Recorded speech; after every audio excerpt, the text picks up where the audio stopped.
Hi friends! Welcome to విద్యా kitchen dairy.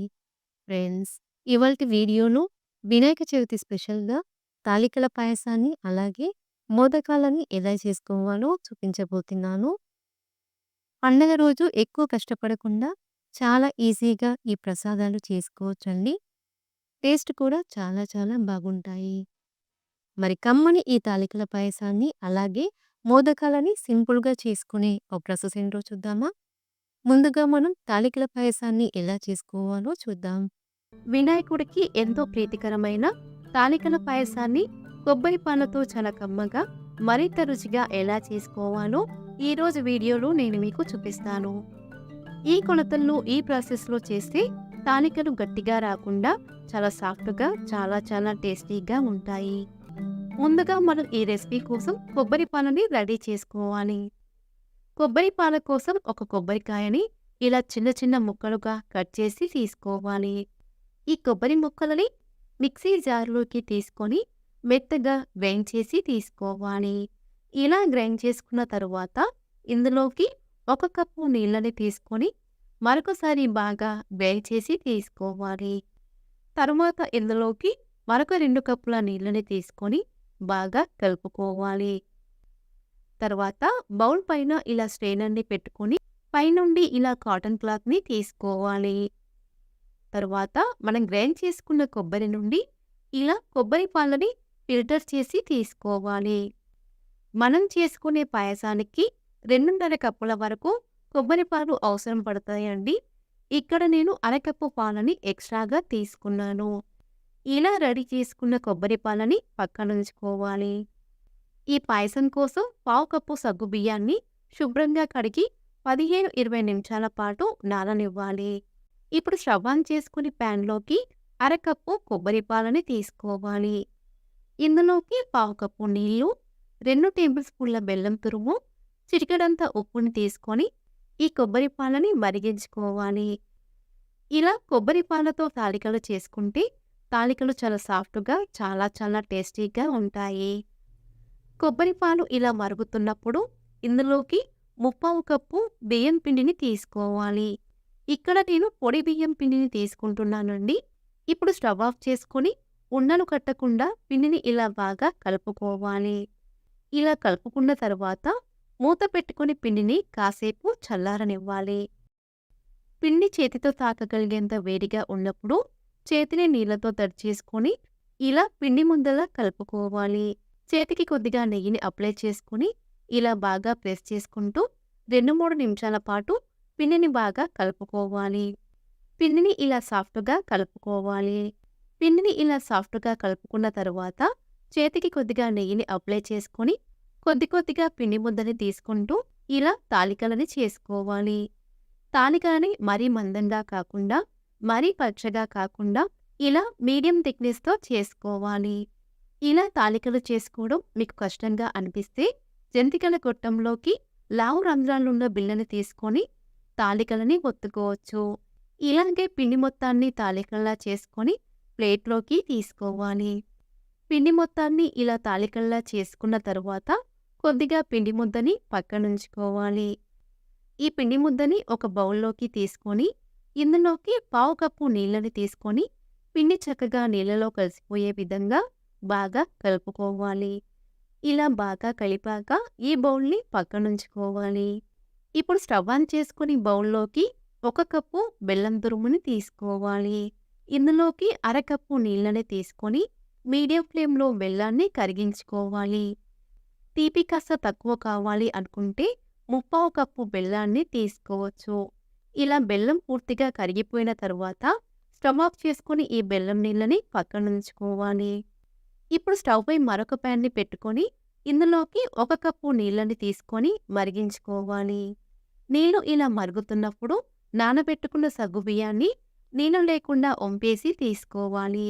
ఇప్పుడు ఈ సగ్గుబియ్యాన్ని ఒకసారి బాగా కలుపుకొని మూత పెట్టుకొని మీడియం ఫ్లేమ్లో 5-6 నిమిషాల పాటు ఉడికించుకోవాలి. సగ్గుబియ్యాన్ని నానబెట్టి తీసుకున్నాము కాబట్టి సగ్గుబియ్యం చాలా త్వరగా ఉడుకుతాయండి.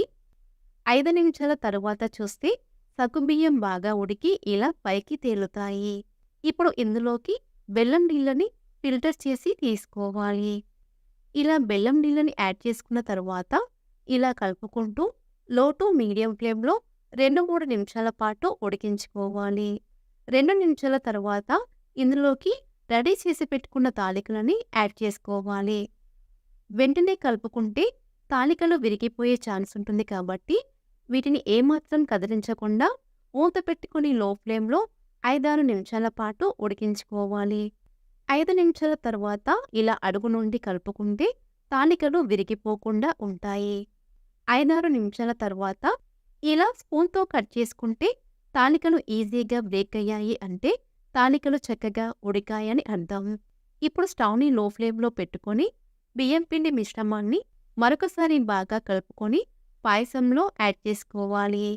పిండి ఉండలు కట్టకుండా ఇలా కలుపుకుంటూ 2 నిమిషాల పాటు పాయసాన్ని ఉడికించుకోవాలి. 2 నిమిషాలకి పాయసం బాగా ఉడికి ఇలా చిక్కబడుతుంది. ఇప్పుడు స్టవ్ ఆఫ్ చేసుకొని ఇందులోకి 2 కప్పుల కొబ్బరి పాలని తీసుకోవాలి. కొబ్బరి పాలని యాడ్ చేసుకున్న తర్వాత ఒకసారి బాగా కలుపుకొని లో ఫ్లేమ్‌లో మరొక 2 నిమిషాల పాటు ఉడికించుకోవాలి. కొబ్బరి పాలలో పాయసం బాగా ఉడికి ఇలా చిక్కబడిన తరువాత ఇందులోకి అర టీ స్పూన్ యాలకుల పొడిని తీసుకొని స్టవ్ ఆఫ్ చేసుకోవాలి. తరువాత మరొక ప్యాన్‌లోకి 2 టీ స్పూన్ల నెయ్యిని తీసుకొని వేడి చేసుకోవాలి.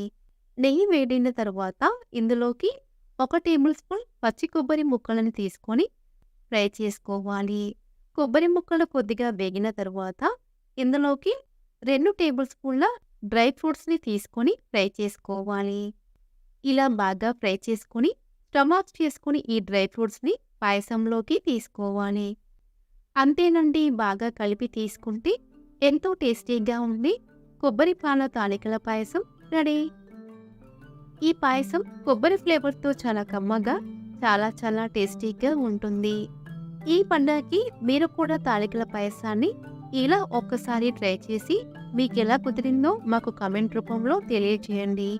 ఇప్పుడు మోదకాలను ఎలా చేసుకోవాలో చూద్దాం. ఈ ప్రాసెస్‌లో ఎక్కువ శ్రమ పడకుండా, మౌల్డ్ లేకుండా ఎవరైనా సరే చాలా ఈజీగా మోదకాలని చేసుకోవచ్చు. ఆవిరి మీద ఉడికించే ఈ ప్రసాద మోదకాలు చాలా అంటే చాలా రుచిగా ఉంటాయి. చాలా హెల్తీ కూడా. మరి వినాయకుడికి ఎంతో ప్రీతికరమైన ఈ మోదకాలని సింపుల్‌గా చేసుకునే ఆ ప్రాసెస్ ఏంటో చూద్దామా? ముందుగా స్టఫింగ్ కోసం స్టవ్ ఆన్ చేసుకొని ప్యాన్‌లోకి 1 టీ స్పూన్ నెయ్యిని తీసుకోవాలి. తరువాత ఇందులోకి 1 కప్పు పచ్చి కొబ్బరి తురుముని తీసుకోవాలి. ఈ ప్లేస్‌లో మీరు ఎండు కొబ్బరినైనా తీసుకోవచ్చు. ఇందులోకి అరకప్పు బెల్లం తురుముని తీసుకొని ఇలా కలుపుకుంటూ లో ఫ్లేమ్‌లో బెల్లాన్ని కరిగించుకోవాలి. తీపి కాస్త ఎక్కువ కావాలి అనుకుంటే 1/2 కప్పు బెల్లాన్ని తీసుకోవచ్చు. 2-3 నిమిషాలకి బెల్లం పూర్తిగా కరిగిపోయి ఈ మిశ్రమం ఇలా కొంచెం పల్చగా అవుతుంది. బెల్లం పూర్తిగా కరిగిపోయిన తరువాత ఇలా కలుపుకుంటూ 2-3 నిమిషాలు ఉడికించామంటే ఈ మిశ్రమం ఇలా దగ్గర పడుతుంది. కొబ్బరి మిశ్రమం ఇలా దగ్గర పడిన తరువాత స్టవ్ ఆఫ్ చేసుకోవాలి. స్టవ్ ఆఫ్ చేసుకొని ఇందులోకి అర టీ స్పూన్ యాలకుల పొడిని తీసుకొని బాగా కలుపుకోవాలి. ఇలా రెడీ చేసుకున్న ఈ స్టఫింగ్‌ని మరొక బౌల్‌లోకి తీసుకొని పక్కనుంచుకోవాలి. ఇప్పుడు స్టవ్‌పై మరొక ప్యాన్‌ని పెట్టుకొని ఇందులోకి 1 కప్పు నీళ్ళని తీసుకోవాలి. ఇందులోనే చిటికెడంత ఉప్పుని, అర టీ స్పూన్ నెయ్యిని తీసుకొని ఈ నీళ్ళని మరిగించుకోవాలి. నీళ్ళు ఇలా మరుగుతున్నప్పుడు ఏ కప్పుతో అయితే నీళ్ళని తీసుకున్నామో అదే కప్పుతో 1 కప్పు బియ్యం పిండిని తీసుకోవాలి. ఇక్కడ నేను పొడి బియ్యం పిండిని తీసుకుంటున్నానండి. ఇప్పుడు స్టవ్ ఆఫ్ చేసుకొని పిండి చక్కగా ఇలా నీళ్ళలో కలిసిపోయే విధంగా బాగా కలుపుకోవాలి. ఎక్కడ ఉండలు కట్టకుండా ఇలా బాగా కలిపి తీసుకోవాలి. ఇలా కలుపుకున్న తర్వాత మూత పెట్టుకొని ఈ పిండిని 5 నిమిషాల పాటు పక్కనుంచుకోవాలి. 5 నిమిషాల తర్వాత ఈ పిండిని మరొక బౌల్‌లోకి తీసుకోవాలి. పిండి వేడిగా ఉండగానే చేతిని ఇలా నీళ్ళతో తడి చేసుకుంటూ బాగా ప్రెస్ చేసుకుంటూ పిండి ముద్దలా కలుపుకోవాలి. ఇలా వేడి మీద పిండిని కలుపుకోవడం మీకు కష్టంగా అనిపిస్తే తడి కాటన్ క్లాత్‌తో అయినా పిండిని కలుపుకోవచ్చు. పిండి వేడిగా ఉండగానే కలుపుకోవాలండి. అప్పుడే మోదకాలు పగులు లేకుండా చక్కగా వస్తాయి. పిండి చేతికి అంటుకోకుండా చేతికి కొద్దిగా నెయ్యిని అప్లై చేసుకొని ఎక్కడ పగులు లేకుండా ఇలా 2-3 నిమిషాల పాటు పిండిని బాగా కలుపుకోవాలి. పిండిని ఇలా సాఫ్ట్‌గా కలుపుకోవాలి.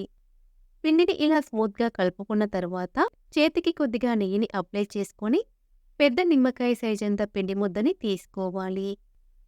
ఇలా తీసుకున్న పిండి ముద్దని చేతిలోనే ఇలా రౌండ్ బాల్‌లా చేసుకోవాలి. ఇప్పుడు ఈ పిండి ముద్దని ఇలా లైట్‌గా ప్రెస్ చేసుకొని చేతికి కొద్దిగా నెయ్యిని అప్లై చేసుకొని వేళ్ళతో ప్రెస్ చేసుకుంటూ ఇలా పల్చగా పూరీలా ఒత్తుకోవాలి. అంచుల వెంట పగులు రాకుండా సరిచేసుకుంటూ వీలైనంత పల్చగా ఒత్తుకోవాలి. పిండిని ఎంత పల్చగా ఒత్తుకుంటే మోదకాలు అంత బాగా వస్తాయి. ఇలా పల్చగా పూరీలా ఒత్తుకున్న తరువాత వీడియోలో చూపిస్తున్న విధంగా పిండిని ఇలా బయటికి మడుచుకుంటూ బౌల్ షేప్‌లో చేసుకోవాలి.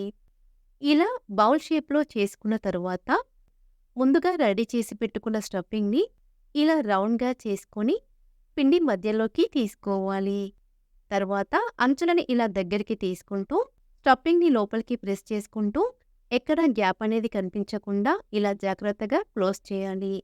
ఇలా చేసుకున్న తర్వాత పైన ఉన్న ఎక్స్ట్రా పిండిని తీసివేయాలి. ఇప్పుడు పైన లైట్‌గా ప్రెస్ చేసుకుంటూ మంచి షేప్ ఇవ్వాలి. చూడండి మోదక్ షేప్ ఎంత బాగా వచ్చిందో.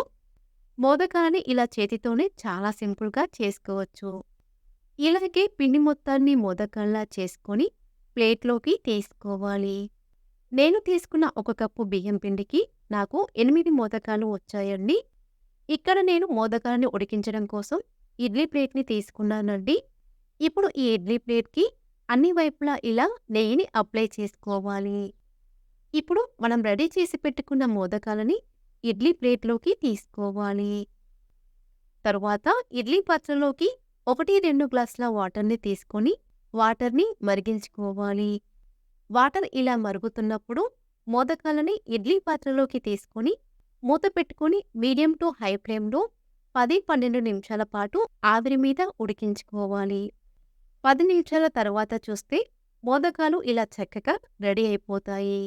ఇప్పుడు స్టవ్ ఆఫ్ చేసుకొని మూత పెట్టుకొని 5 నిమిషాల పాటు అలా వదిలేయాలి.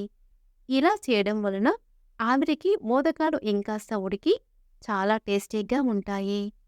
5 నిమిషాల తర్వాత బయటికి తీసుకుంటే ఎంతో టేస్టీగా ఉండే ప్రసాదం మోదకాలు రెడీ. అంతేనండి, వేడివేడిగా ఈ మోదకాలని ప్లేట్లోకి తీసుకొని వినాయకుడికి నైవేద్యంగా సమర్పించడమే. ఇలా తక్కువ టైంలోనే ప్రసాదం మోదకాలని చాలా సింపుల్‌గా చేసుకోవచ్చు. ఈ ప్రసాదం మోదకాలు చాలా అంటే చాలా రుచిగా ఉంటాయండి. తక్కువ టైంలో త్వరగా ప్రసాదం చేసుకోవాలి అనుకుంటే ఈ రెసిపీని తప్పకుండా ట్రై చేయండి. చాలా టేస్టీగా కుదురుతాయి. వినాయకుడికి ఎంతో ఇష్టమైన ఈ ప్రసాదం మోదకాలని ఈ పండుగకి మీరు కూడా తప్పకుండా ట్రై చేసి మీకు ఎలా కుదిరిందో మాకు కామెంట్ రూపంలో తెలియజేయండి. సో ఫ్రెండ్స్, ఈ రెసిపీ మీకు నచ్చితే లైక్ చేయండి, మీ ఫ్రెండ్స్‌కి షేర్ చేయండి. మరిన్ని రెసిపీస్ కోసం మా ఛానల్‌ని సబ్స్క్రైబ్ చేసుకోండి.